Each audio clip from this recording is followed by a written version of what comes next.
Hai, bertemu lagi dalam video perkuliahan analisis kompleksitas algoritma bersama saya Emma Ramawati, pengajar di Fakultas Informatika Universitas Telkom.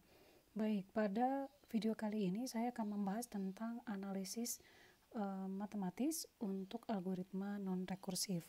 Maksudnya dalam pertemuan ini kita akan menganalisis bagaimana mendapatkan efisiensi waktu dari suatu algoritma non-rekursif. Baik, kita mulai.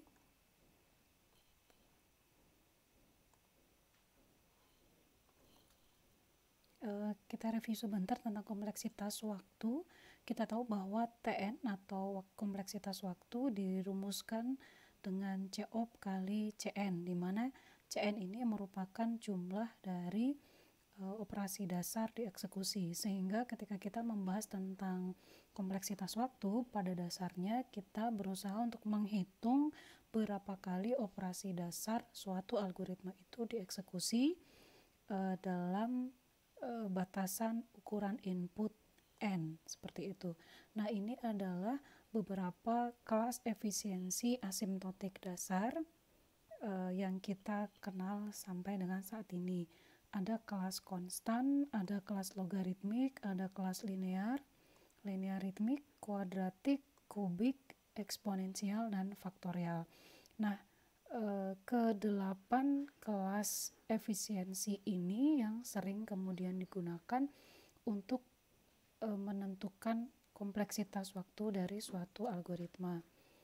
Baik, kita langsung masuk ke contoh. Ini adalah contoh pertama pada bahasan analisis matematis untuk non-rekursif algoritma ini. Perhatikan algoritma max elemen berikut. Algoritma ini akan mengembalikan elemen terbesar atau nilai terbesar yang ada pada suatu array. Jadi diketahui suatu array berukuran n dengan indeks dimulai dari 0 sampai berakhir pada n-1, dan kita diminta untuk mengembalikan berapa nilai paling besar dari array tersebut. Kalau kita perhatikan, Anda pasti sudah mengetahui bahwa basic operation atau operasi dasar dari algoritma ini berupa operasi perbandingan, seperti itu ya, bukan operasi assignment di maxval yang diassign dengan nilai A yang ke I, karena operasi perbandingan ini pasti selalu dieksekusi, sementara operasi assignment yaitu maxval diassign dengan elemen array A yang ke I tidak selalu dieksekusi. Baik, bagaimana cara menentukan efisiensi waktu Tn atau jumlah eksekusi terhadap operasi dasar atau Cn dari algoritma max element ini? Untuk algoritma yang non-rekursif ada beberapa step atau tahapan yang bisa diikuti. Ada 6 yang dapat Anda gunakan dengan mudah sebagai petunjuk bagi Anda untuk mendapatkan nilai efisiensi waktu dari suatu algoritma non-rekursif. Yang pertama, tentukan dulu ukuran inputnya.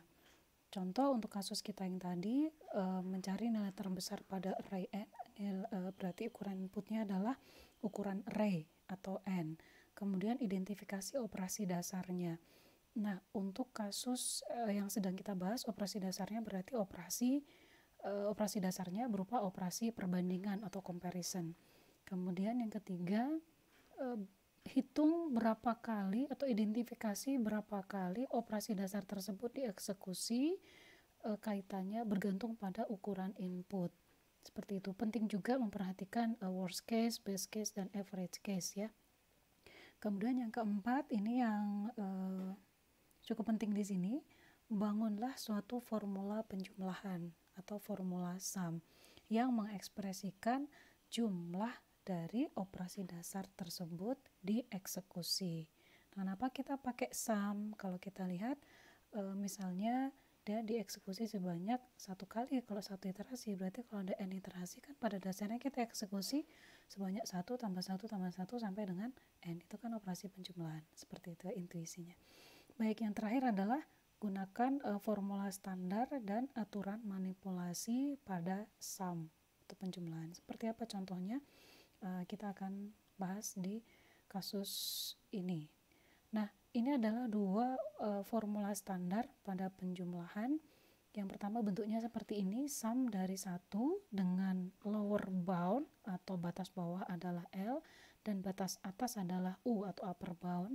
Maka kalau menemukan atau membangun formula sum seperti ini, maka hasil akhirnya akan berupa U minus L ditambah 1, di mana L kurang dari sama dengan U. L ini adalah batas bawah. Kemudian formula berikutnya yaitu sum dari I untuk I dari 0 sampai N, maka kita akan mendapatkan setengah N kuadrat, atau dia merupakan elemen dari big O N kuadrat. Kemudian tadi saya juga menyebutkan bahwa ada dua aturan manipulasi sum, selain ada dua formula standar. Yang pertama, aturan manipulasinya adalah nilai sum dari suatu konstanta C kali A yang ke I. C ini adalah konstanta dengan I mulai dari L adalah lower bound dan U adalah upper bound. Maka kita bisa mendapatkan C kali sum dari A yang ke I, seperti itu. Kemudian aturan manipulasi yang kedua yaitu untuk sum dari AI tambah atau kurang BI. Maka kita bisa pecah menjadi sum dari AI ditambah atau dikurang sum dari BI. Baik, bagaimana dengan contoh kasus yang sedang kita hadapi? Kita tahu bahwa untuk fungsi tersebut ukuran inputnya adalah N, kemudian algoritma tersebut memiliki operasi dasar adalah operasi perbandingan, yaitu A yang ke I lebih dari max_val yang hanya dieksekusi 1 kali pada tiap iterasi.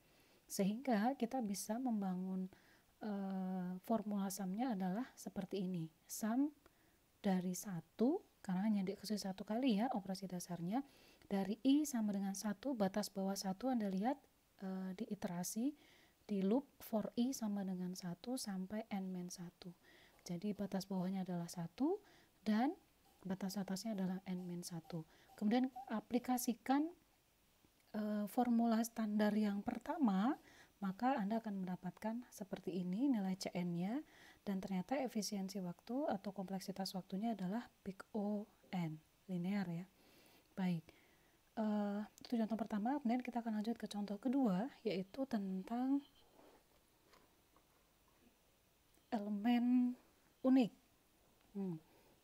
Pada algoritma ini diberikan suatu array berukuran N dengan indeks dari 0 sampai N-1. Algoritma ini akan mengeluarkan nilai true jika semua elemen array tidak ada yang sama. Artinya array tersebut mengandung elemen-elemen yang unik, jadi nggak ada yang sama, nggak ada yang double gitu ya. Baik, kita akan coba identifikasi satu persatu. Ukuran inputnya adalah jumlah elemen array. Kemudian basic operationnya adalah perbandingan. Perhatikan algoritma yang saya letakkan di kanan atas. Operasi dasarnya adalah operasi perbandingan, yaitu A sama dengan A yang ke I sama dengan A yang ke J. Ini adalah operasi perbandingan, operasi dasarnya ya. Perhatikan untuk mengetahui apakah seluruh elemen array ini tidak ada yang double, nggak ada yang sama nilainya atau unik elemennya, maka kita harus mengecek ke keseluruhan array. Maka di sini kita mempertimbangkan kasus terburuk atau worst case, yaitu kita harus memeriksa keseluruhan array. Kemudian step yang keempat adalah membangun formula sum. Untuk satu for kita bangun satu simbol sum seperti ini. Kita lihat bahwa operasi perbandingan hanya dieksekusi 1 kali pada loop yang paling dalam. Maka di sini saya tuliskan angka 1 seperti ini ya. Kemudian batas bawahnya adalah J plus 1 sama seperti yang di sini for, dan batas atasnya adalah N-1. Kemudian saya bangun formula sum satu lagi untuk merepresentasikan for yang ada paling luar, di mana I-nya mulai dari 0 sampai N-2. Harusnya 2 ini typo ya. Harusnya 2, saya langsung benarkan di sini saja. Ini harusnya 2. Baik, kemudian kita selesaikan formula sum di langkah kelima dengan rumus standar dan aturan manipulasi sum.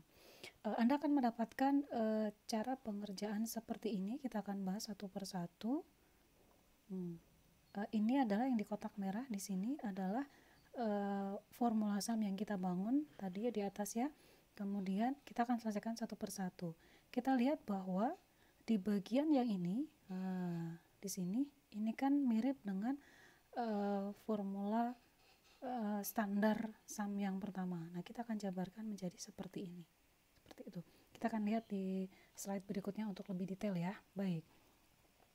Nah, ini adalah hasil penjabaran dari formula standar yang pertama yang memiliki bentuk sum dari 1.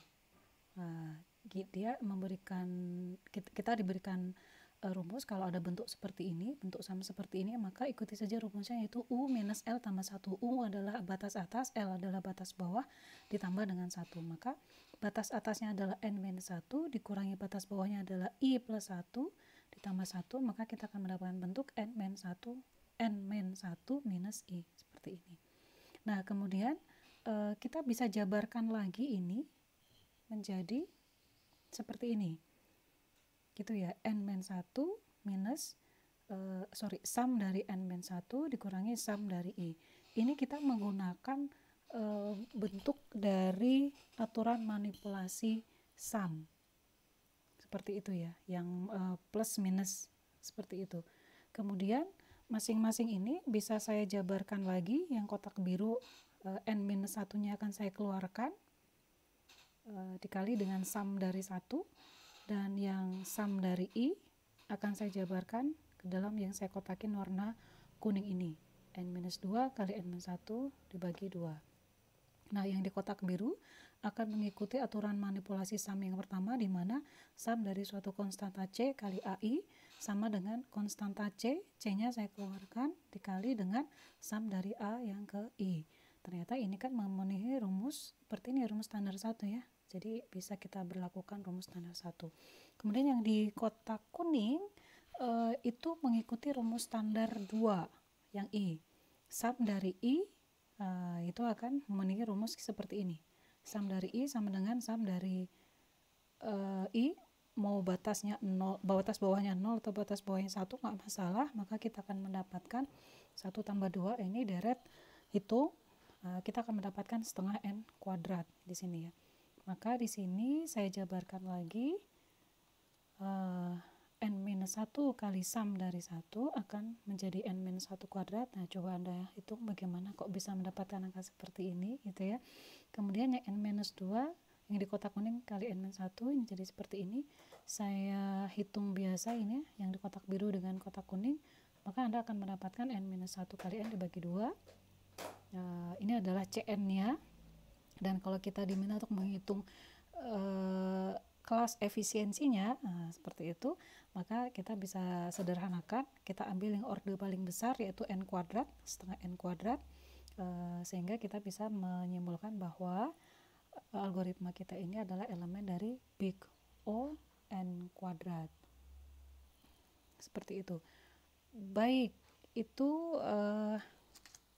yang kita bahas pada pertemuan pertama, analisis secara matematis pada algoritma non-rekursif. Terima kasih atas perhatiannya.